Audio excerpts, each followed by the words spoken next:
e amassei e joguei na cara dele. O senhor quer que eu jogue na sua cara? Faz aqui, irmão. O senhor vai jogar na minha cara? Não, vou fazer. Vai fazer ou você joga na minha cara? E em seguida você já fala com o Delbel. Então tá bom, pode ligar pro Delbel.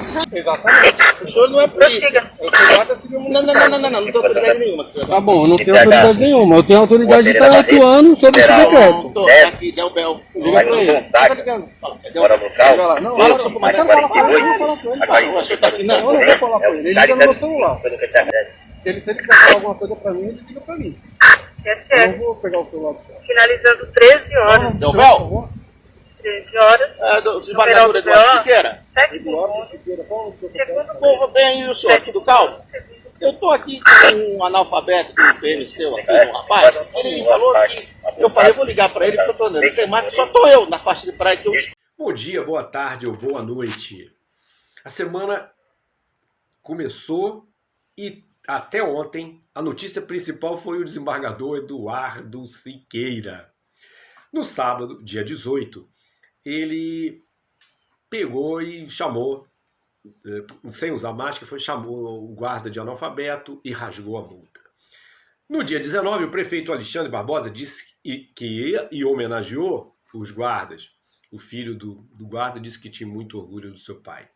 No dia 20, a desembargadora Maria Lúcia Pisotti disse que foi ameaçada pela mesma autoridade no estacionamento do Tribunal de Justiça, quase sendo agredida, reforçando que a conduta não era isolada. No dia 21 de julho, o presidente da Comissão de Direitos de Refugiados de São Paulo, da OAB de São Paulo, o jurista Alberto Carlos Dias, defendeu o desembargador e disse que o vídeo foi editado. No dia 21, ele foi destituído do cargo pelo presidente da OAB de São Paulo. No dia 22, o desembargador foi visto andando na rua com máscara. E no dia 23, ele resolveu pedir desculpas. Nós vamos tentar analisar juridicamente e sociológico, tá, gente? O final do vídeo é muito importante para o nosso dia a dia. Juridicamente, vamos lá. Primeira coisa que é obrigação.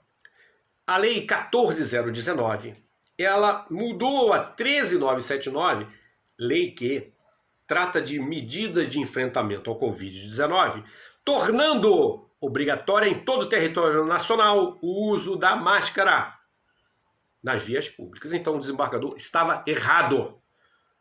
A conduta de usar máscara é uma lei federal. Bom, agora, pergunta. A multa pode ser estabelecida por decreto, que é o argumento dele. A maioria dos juristas entendem que não, mas se nós formos injustiçados, nós podemos recorrer. Ele, mais do que ninguém, sendo desembargador, sabe disso. E não xingar o guarda, né? Muito menos rasgar a multa. Mas a pergunta que o meu amigo poderia me fazer, coronel, ele poderia ser preso pelo desacato? Chamou o guarda de analfabeto. Bom, a lei orgânica da magistratura, e isso nós vamos tratar daqui a pouquinho, aguenta só um pouquinho, ela, no seu artigo 33, a lei é 35 de 1979, lei complementar, ela diz que os magistrados só podem ser presos por crimes inafiançáveis. O que é isso, coronel? Como é que eu sei? O Código de Processo Penal, no seu artigo 323, no seu inciso 1, diz que não será concedida fiança quando a pena mínima não for superior a 2 anos. O desacato, a pena mínima é 6 meses.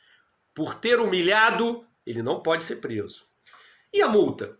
Realmente eu não me lembro se ele rasgou a multa dele ou do guarda. Se ele rasgou a dele, está no direito. Mas se ele pegou o bloco do guarda e rasgou a multa, sim. Por quê? Destruir documento público está no artigo 337 do Código Penal e prevê uma pena mínima de 2 anos. Porém, uma coisa que nós chamamos no direito de concurso material, nós somamos os 6 meses do desacato, que é a pena mínima, com os 2 anos da pena mínima do 337, e neste caso ele deveria ser levado coercitivamente à presença da autoridade de polícia judiciária para ser autuado na forma, com toda a sua autoridade.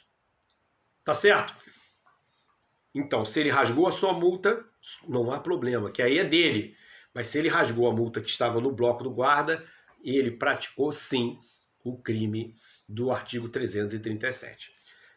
Superado isso, o que eu queria pegar o gancho? Por que ele falou isso? Por que agiu assim? Aí eu tenho que entrar na parte da sociologia. Na obra A Casa e a Rua, o sociólogo Roberto da Mata tem um capítulo que diz "Sabe com quem está falando". Muito interessante esse livro. E ele diz que, em síntese, nos países de origem católica, o que ocorreu? Houve um culto à relação interpessoal. Com todo o respeito que eu tenho à própria Igreja Católica, mas no passado, as indulgências eram vendidas. O que era indulgência? Eu praticava um delito, roubo ou alguma coisa, se eu tivesse recurso, eu comprava o perdão. E naquela época, a igreja poderia condenar alguém até a morte. Já houve a separação do Estado, né? A igreja se afastou do Estado. E a gente respeita a Igreja Católica, mas os próprios papas já pediram perdão por isso. O fato é que os países protestantes, Estados Unidos, Inglaterra e Alemanha, que protestaram contra os privilégios da Igreja Católica, cultuaram a legalidade, a impessoalidade. A conduta do desembargador, ela é muito parecida com esse "sabe com quem está falando" no serviço público. No hospital público em Paraíba do Sul, nós podemos ter tratamento de particular, se eu conhecer o vereador. Na sua cidade, no Rio de Janeiro, em Três Rios, interessa aos políticos manter uma sociedade com dificuldade do serviço público para que o nicho eleitoral continue.